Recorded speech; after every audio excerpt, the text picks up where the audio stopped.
Tere hommikut!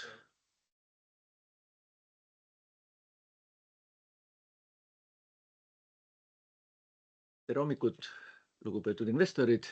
Minu nimi on Valdo Kalm, olen sadama juhataja ja tänasest webinaariumist võtab osa ka meie finantsjuht Andrus Ait.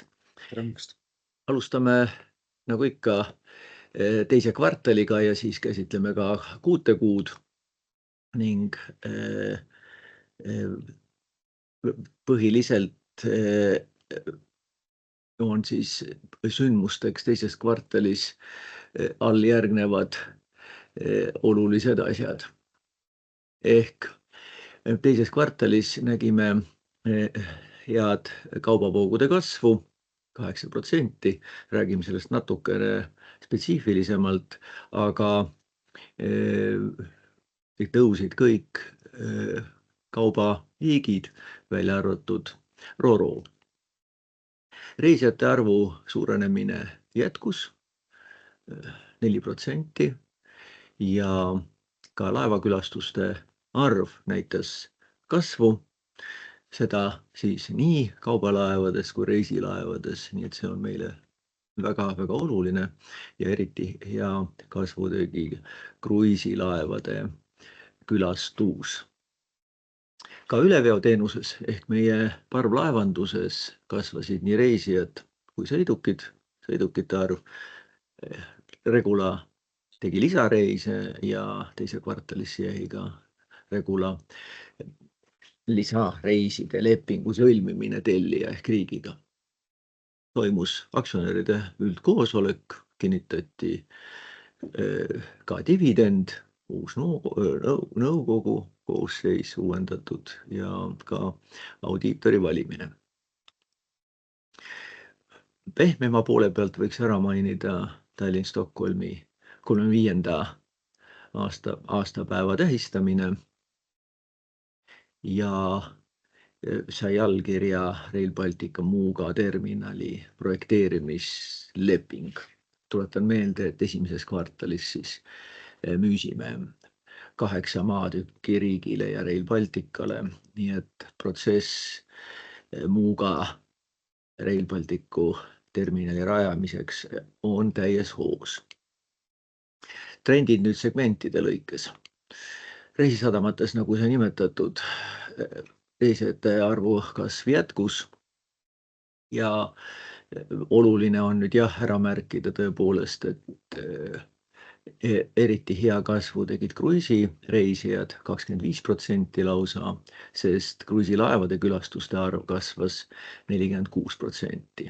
Kokku siis müügitulu suurenemine, aga kruiisilaevade puhul on just see hea, et meil on ju kõik investeeringud tehtud ja iga laev on päris hea GT ehk tonnaažiga, iga laev loeb ja juulis siin veel lisandus lausa 6 uut laeva, kes on Tallinnat külastanud ja ka üks uus operaator ja juuni oli ka kohe üsna tugeva kasvuga.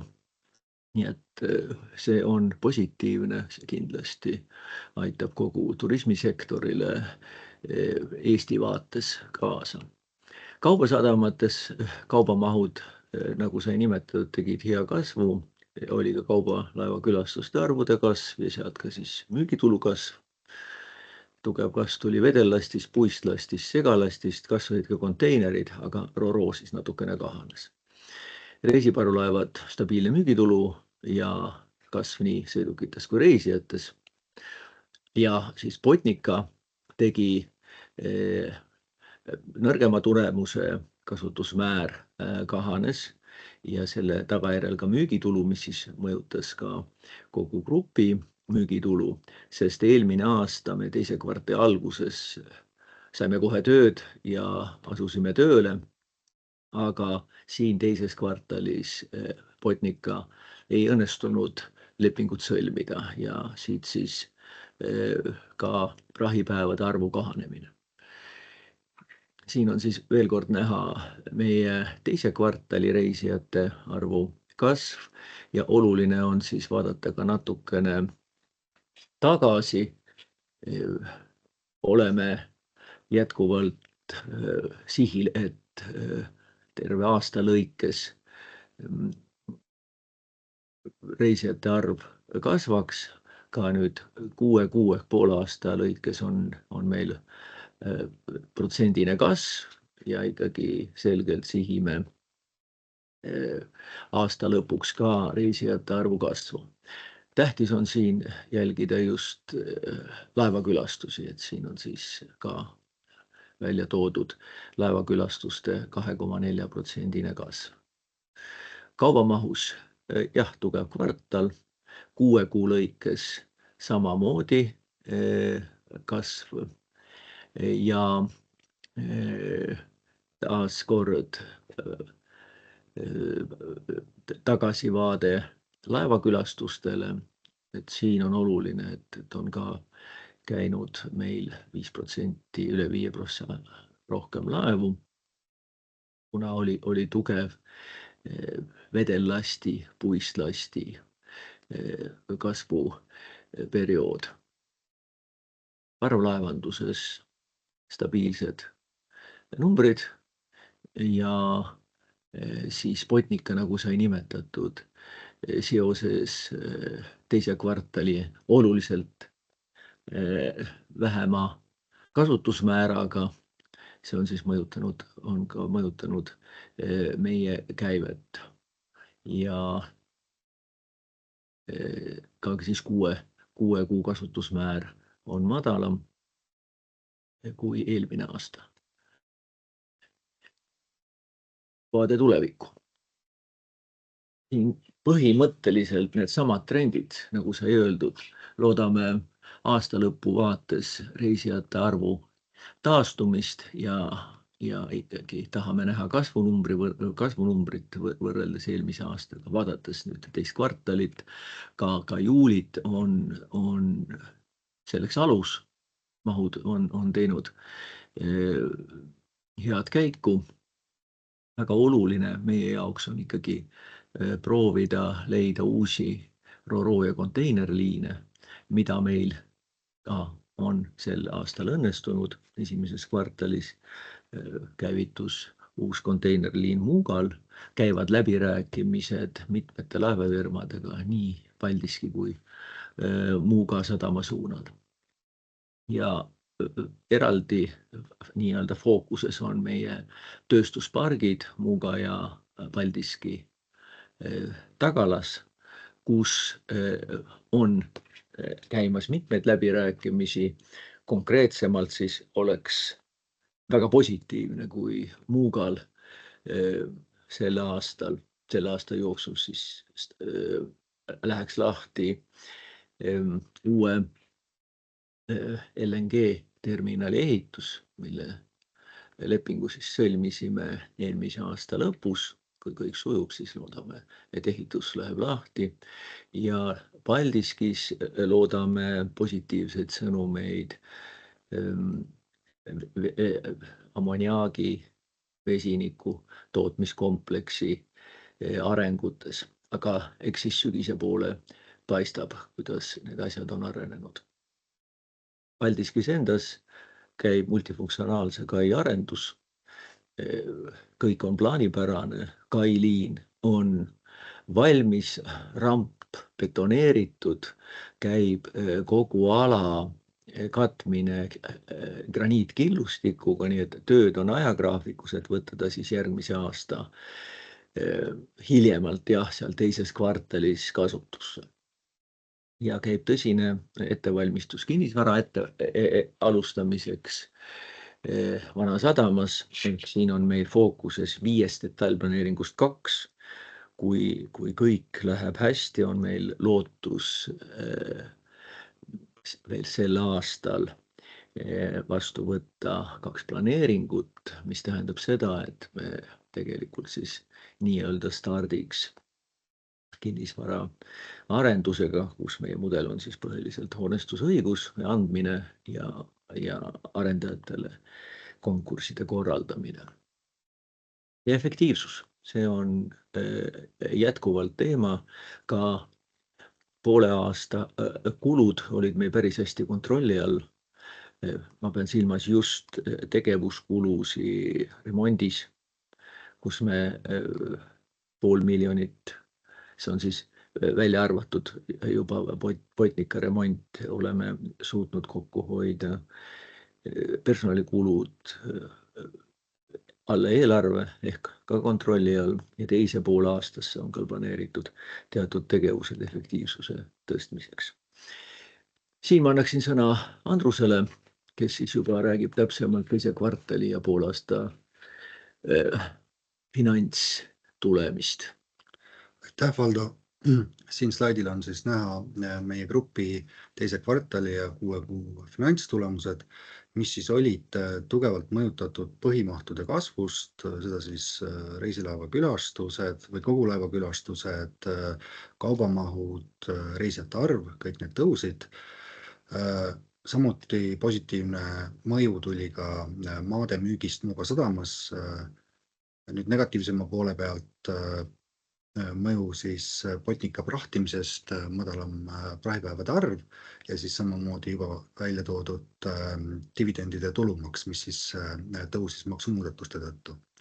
Aga teises kvartalis siis müügitulu langes 7% ja kujunes siis 29,5 miljonit eurot, see on siis pisut üle 2 miljoni vähem kui eelmisel aastal ja siin saabki öelda, et kogu see langus tuli Botnica tegevusest. Botnica siis tõesti prahiti välja eelmisel aastal juba maikuus suveperioodi projektipõhiseks tööks, kui siis aprillis lõppes regulaarne talveperioodi töö, et see oli tegelikult parem kui tava-aastatel. Et see on siis üks peamine mõjur. Nüüd teised tululiigid olid kõik kasvus, välja arvatud siis elektrimüük, mis siis mõnisada tuhat vähenes, aga siin on selgelt taustal siis mahtude vähenemine, tarbimismahtude vähenemine, seda siis peamiselt kaubasadamates. Ja sellele vastus oli siis ka kulude vähenemine sama ulatuses, nii et kasumlikkust elektrienergia müük ei mõjutanud. Mis puudutab korrigeeritud EBITat, siis vaatamata siis tulude langusele korrigeeritud EBITDA tõusis pea 7% ja oli siis 15,9 miljonit eurot. Seda siis 1 miljon rohkem kui aasta varasemalt teises kvartalis. Siin saab siis välja tuua tegevuskulude tugeva languse. Tegevuskulud langesid circa 1,6 miljonit, sellest kuskil 1,1 miljonit oli seotud Botnica tegevusega, et seoses siis suvise prahitööga olid eelmisel aastal ka kulud kõrgemad, seda siis näiteks kütusele pidime rentima täiendavat varustust laevale, tehnilist varustust ja pidime ka tegema täiendavaid remonte, need kulud langesid see aasta ära.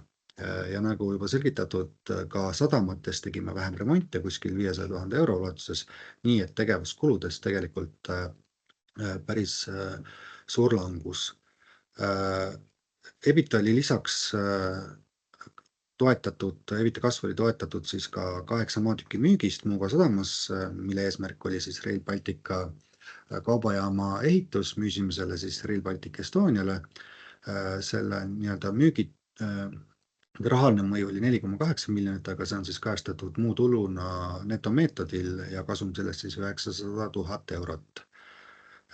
Ja lisaks siis õnnestus teises kvartalis saada juba allahinnatud ja ebatõenäoliseks hinnatud nõudeid tagasi päris suures summas, Võlgnikelt siis 700 000 eurot, mis samuti panustas siis positiivsemasse EBITasse.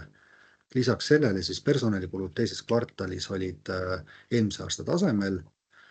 Toimus langus Botnica tegevusest tulenevatel personalikuludel, kuna suvetööga projektipõhise tööga on tavaliselt ka kõrgemad personalikulud pisut, siis seda sellel aastal ei olnud. Teiselt poolt siis muudes segmentides oli teatav kasv osaliselt tulenevalt lahkumishüvitiste tõttu, ka boonuste reserv pisut kasvas ja teatavad palgamuudatused olime siiski sunnitud või olid vajalikud teha ka aasta alguses tulenevalt siis võtmepositsiooni personaliga seoses. Korrigeeritud EBITDA marginaal siis pea 54% ehk kasv 7% punkti peaaegu, et see on väga, väga tugev näitaja ja kui me nüüd võtame siit välja ühekordsed mõjud, milleks võib siis pidada maamüüki ja teisalt ka siis võlgnikelt nii-öelda laekumisi, siis ka sellisel juhul oli see tase kuskil 50%, mis on meie puhul väga, väga tugev näitaja. Ärikasumi kasvuks kujunes 12,3%, ärikasumiseks siis 10 miljonit, nii et see on kasv siis eurodes EBIT-aga võrdne, circa 1 miljon.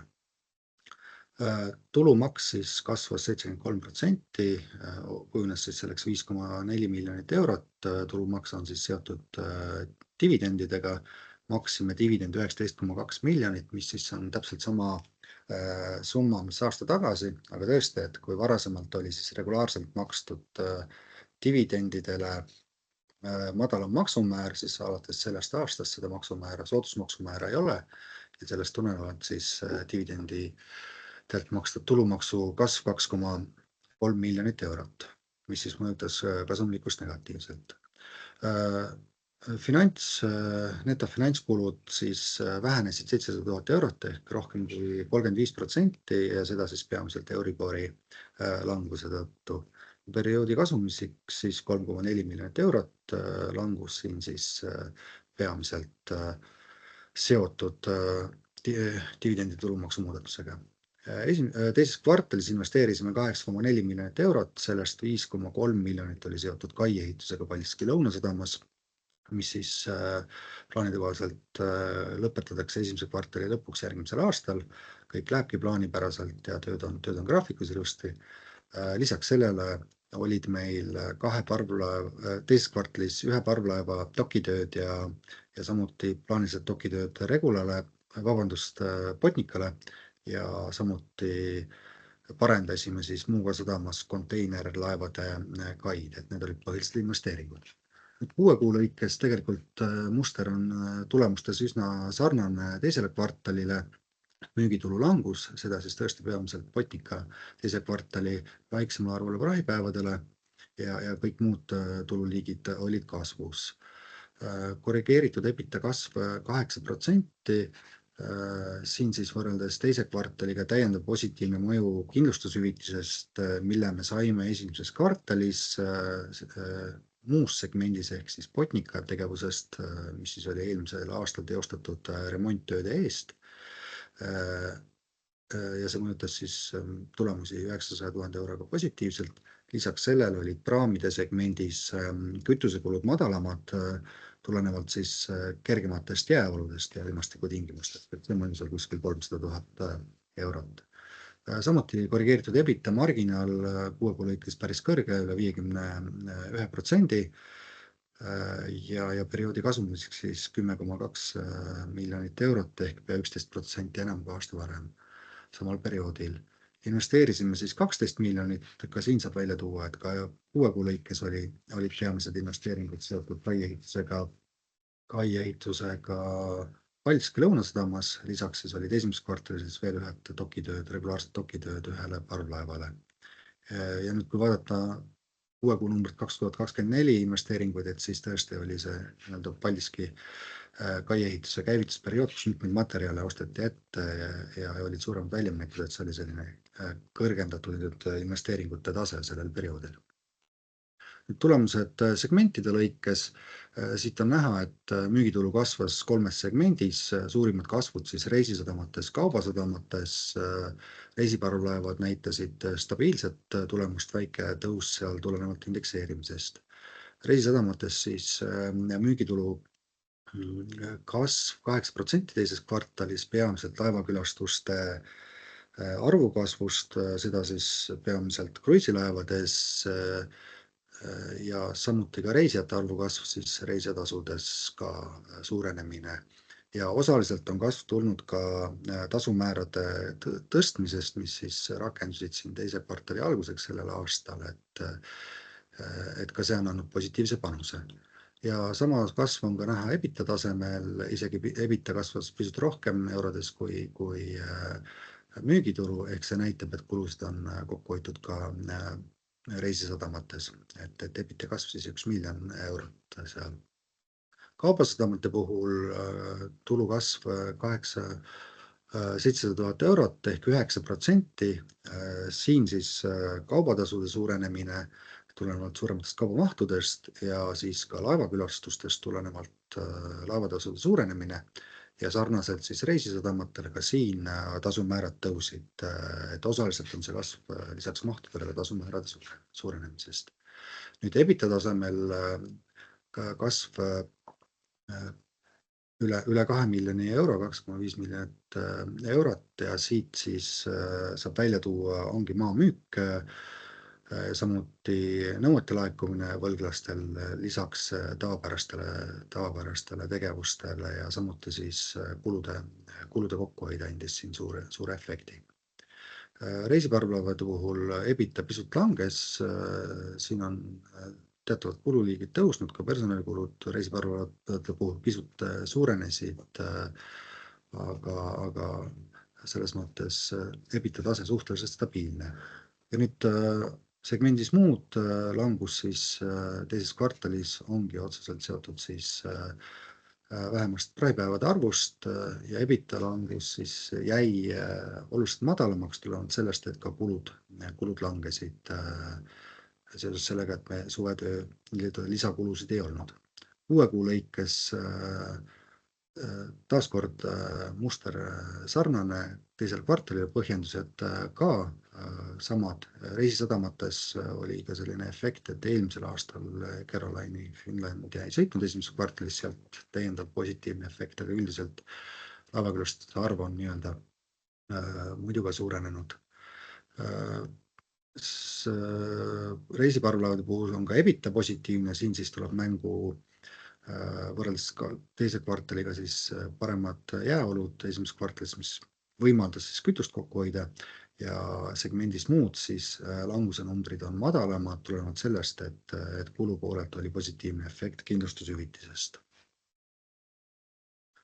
Rahavoo poole pealt rahavoog äritegevusest kasvas 1 miljoni euro ulatuses, see tuleneb siis paremast toodete teenuste müügist ja kulud olid madalamad. Negatiivsema poole pealt oli mõjur siis suurem dividendidelt makstud tulumaks. Rahavoog investeerimistegevusest pluss 20 miljonit võrreldes miinus 22 miljonit eelmisel aastal, et selle selgituseks siis eelmise aasta lõpus paigutasime üle 20 miljoni euro vaba raha tähtajalistesse deposiitidesse, mis siis 6 kuu jooksul nüüd tagasi laekusid, sellest siis positiivne efekt, lisapositiivne efekt veel maade müügist sellel real. Eelmisel aastal siis selliseid ühekordseid positiivseid efekte ei olnud ja investeerisime ka oluliselt rohkem kui 2025 aasta tagasi 6 kuu jooksul, sealt siis negatiivne rahavoog miinus 22 miljonit. Vaba rahavoog siis 6 kuu jooksul sellel aastal 46 miljonit ja rahavoog finantseerimisest miinus 23 miljonit, siin on siis mõjurid dividendide väljamakse ja intressimaksed. Nüüd eelmisel aastal oli see negatiivne rahavoog finantseerimisest madalam ja siin siis selgituseks, et eelmisel aastal mais siis võtsime täiendava laenu 20 miljonit, mis siis muutis seda rida positiivsemaks. Ja rahavoog kokku siis 6 kuu jooksul 22,8 miljonit. Netovõlg perioodi lõpus on vähenenud, selleks on siis 143 miljonit võrreldes 164 miljonit aasta tagasi juuni lõpuks. Meil oli rohkem vaba raha pangakontodel ja teisalt oleme siis tagasi maksnud ka laene. Bilansi poole pealt siis võrreldes aastalõpu perioodiga siin suuri muudatusi ei ole, aktiva poole pealt siis rahajääk sarnane, samuti põhivara on vähenenud muu käibevara, aasta lõpus siis muusse käibevarasse kajastati siis 8 kinnistut, mida Muugal müüsime, kuna need said müüdud, siis see rida vähenes. Ja passiva poole pealt võlakohustused sarnased nagu aasta lõpus ja muutus siis omakapitalis, siin siis mõjurid perioodi kasum ja dividendide väljamakse. Aga sellega me oleme oma esitlusele ringi peale saanud, siin on nagu alati lisaslaidid tulude jaotuse kohta ja EBITDA jaotuse kohta, mida saate siis hiljem vaadata, kui on täiendavat huvi. Esitlus on üles laetud meie kodulehele. Teeme väikese pausi oleme tagasi mõne minuti pärast, oleme saanud mõned küsimused ka ette, need küsimused vastame kõigepealt ja ootame siis teie küsimusi läbi Teams keskkonna. Peatse kohtumiseni.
Ja oleme tagasi küsimuste-vastustega. Mõned küsimused tulid ette, ma hakkan siit kohe liikuma ja võttes kokku esimese küsimuse, milline on Paldiski Lõunasadama arenduse perspektiiv, millal jõuab Tallinna Sadam operaatorite leidmiseni ja millal laekuvad esimesed tulud? Paldiski Lõunasadamasse teeme multifunktsionaalset kaid. Selle peaeesmärk on tõepoolest tulevikus kogu Läänemere tuuleparkide ehitamine, kuid meil tegelikult on vajadus ka ühe RoRo kai järgi ja suurte gabariidiliste kaupade teenindamiseks. Nii et plaan on selles mõttes küllalt selge. Kui kai saab valmis ja kasutusloa, seal on vaja ka paberid korda ajada, see tõenäoliselt on järgmise aasta teine kvartal, siis me tegelikult sealt edasi järgmise aasta teisest poolest tahaks näha selle kai peal ka tulusid. Kas selleks ajaks tekib ka seal üks suur operaator? Seda näitab aeg, rõhutan, et me seda kaid ei ehita ju Eesti tuuleparkide väljaehitamiseks, vaid jutt käib kogu Läänemerest ja läbirääkimised on meil siin käimas erinevate riikidega. Ka näiteks Soome on väga tõsiselt meretuulepargid võtnud uuesti ette, aga sama ka Poolas, Leedus. Nii et loodame järgmise aasta teisest poolest näha seal ka laekuvaid tulusid. Kas ja kust võiks näha Tallinna Sadama müügimahtude kasvu lähiaastatel? Reisijate äris tahame jõuda 10 miljonini, ehk tegelikult ikkagi usume, et COVID-eelne maht taastub. Eeldused selleks on täiesti olemas. Täna rääkisime natuke pikemalt kruiisiäri hoogustumisest ja tegelikult me näeme ju laevade broneeringuid järgmiseks aastaks ja see lubab olla optimistlik. Kaubaäris samamoodi arvame, et lähiriikide eksportvõimekus, me pean silmas siis Skandinaaviat, mida me teenindame väga suures mahus, paraneb ehk konteiner ja Ro-Ro võiks jätkata põhimõtteliselt kasvu ka järgmisel aastal. Nii et mõõdukasse kaubamahtude kasvu usume ka järgmisel aastal. Kolmas küsimus. Kas Botnica sõsarlaeva ehitus on plaanis? Lühike vastus, et on jah, käib turu-uuring. Me peame väga tõsiselt kaaluma, mis on selle laeva võimekus, kui multifunktsionaalset laeva me tegelikult planeerime. Nii et selle turukaardistus ja selle laeva võimekuse analüüs käib selle aasta lõpuni. Jätkan küsimustega siis, mis on tulnud Teamsi vahendusel. Esimene küsimus puudutab netovõla ja EBITDA suhet, et mis on siis see maksimaalne tase ja eesmärktase. Et saame öelda, et selline piirang meil on kuskil tasemel 4,5, et sinna on veel minna, ehk siis investeerimisvõimekust ja laenuvõimekust ettevõttel on. Varasemalt olete indikeerinud selle aasta investeeringute mahuks 35 miljonit, et kas see võiks ka selliseks kujuneda. Teatavad investeeringud on pole olnud vajadust teha laevanduses, aga ta võiks jääda suurusjärku kuskil 30 miljonit pluss, et mõned miljonid väiksemaks, et see on selle aasta investeeringute tase. Ro-Ro mahtude osas käimasoleva kvartali trendid on paremad eelmisest kvartalist, et kas teine poolaasta võiks kujuneda tugevamaks. Hetkel nende trendide pealt on veel vara midagi öelda, selles mõttes sellist põhjapanevat muutust me ei ole näinud. Loomulikult loodame, et see nii on, et paranemine ka Ro-Ros tuleb, aga hetkel nagu ei hakka selle osas spekuleerima ja mahud ka otseselt nagu sellist teatavat ühtset trendi veel ei indikeeri. Eks siis näeme teise kvartali jooksul. Vedelaesti mahud on jõuliselt taastunud, et mis seda veab ja kui jätkusuutlik see praegune tasetrend on. Tegemist on peamiselt projektipõhiste kaupadega, mis siis tuleb öelda, et võivad olla ka selles mõttes ka küllaltki muutlikud. Praegu nad on olnud küllaltki stabiilsed, aga prognoosida selle pealt tulevikku oleks raske, nii et seda me ka ei tee. Aga hetkel on need mahud olnud küllaltki stabiilsed ja loodame, et need jätkuvad. Ja Botnica osas, et milline on Botnica tööde mahu väljavaade käesoleva aasta teiseks poolaastaks ja järgmiseks aastaks? Valdo, kas sa kommenteerid? Ja, Botnica puhul on meil läbirääkimised kahe ettevõttega, üks siis üle ookeani Kanadas, teine siin Põhjameres ja loodame, et kolmandas kvartalis saame niinimetatud suvesügistööd ehk usume, et Botnica sõidab välja. Ta on heas korras käinud ka sel kevadel kiirtokis ja on igati heas vormis, nii et eeldused kõik on olemas. Nii et vastus on, et kõik sõltub läbirääkimiste käigust. Tööd offshore äris on, need on küsimus, kas see õnnestub ilusasti realiseerida emma-kumma ettevõttega.